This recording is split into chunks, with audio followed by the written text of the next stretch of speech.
बधाई हो, बेटी हुई है। जैसे ही उसने अपनी बेटी को अपनी बाहों में लिया, उसने उसके लिए गहराई से सुरक्षा की भावना को महसूस किया, लेकिन फिर भी निराशा की भावना उसे अंदर से कचोट रही थी। वह हमेशा से एक बेटा चाहता था जो उसके ही जैसा हो, एक आदर्श लड़का जिसे वह एक अच्छा युवा और एक जिम्मेदार नागरिक बनाने के लिए उसका पालन करेगा। वह अक्सर एक पिता होने की कल्पना करता था।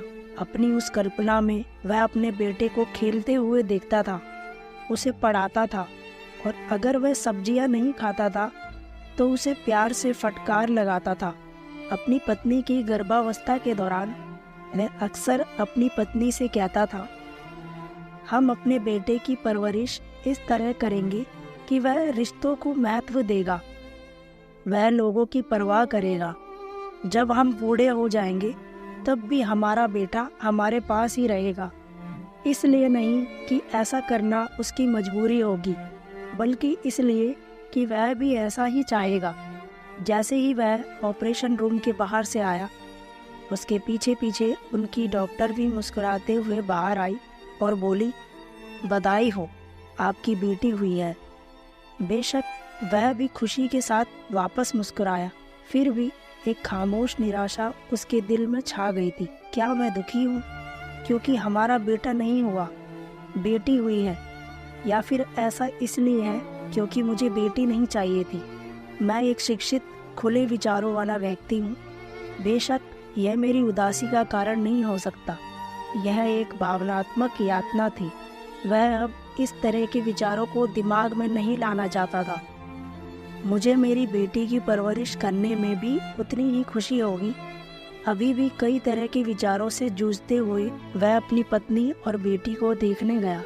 अगले ही पल उसने अपनी नन्ही सी बच्ची को अपने हाथों में ले लिया। जब उसने अपनी बच्ची को अपनी बाहों में पकड़ा, तब आखिरकार उसे सच्चे प्रेम का मतलब समझ में आ गया था।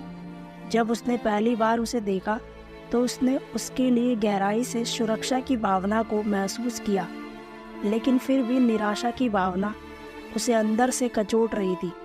समय बीतता गया और बहुत कुछ बदल गया था। उसकी पत्नी को ब्रेन ट्यूमर हो गया था।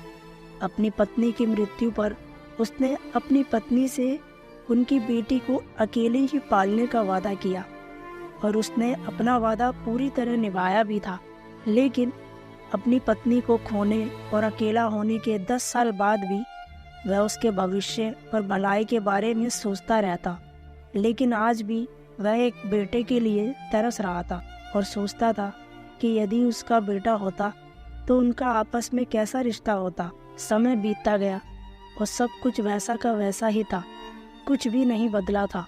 खैर, एक बात जरूर बदल गई थी। उसकी बेटी की शादी हो गई थी और वह अपने पति के साथ चली गई थी, लेकिन उसके लिए जीवन अभी भी वैसा ही था। एक रविवार की शाम को जब वह अपनी सैर से वापस आने लगा तो खुद को बहुत अकेला और उदास महसूस कर रहा था। उसके खाली अंधेरे से घिरे घर में वापस जाने से उसे घबराहट हो रही थी। जैसे ही वह अपने घर के मुख्य द्वार के पास से गुजरा, उसने देखा कि उसके घर में रोशनी थी। दरवाज़ा खुला हुआ था और उसकी बेटी और दामाद एक साथ वहां खड़े हुए मुस्कुरा रहे थे।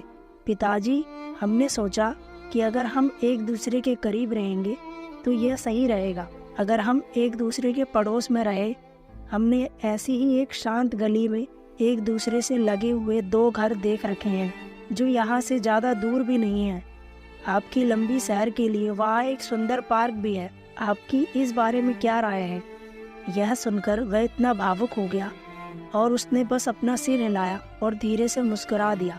महीनों बाद पार्क में घूमते हुए वह अपने जीवन की बीती हुई घटनाओं पर विचार कर रहा था।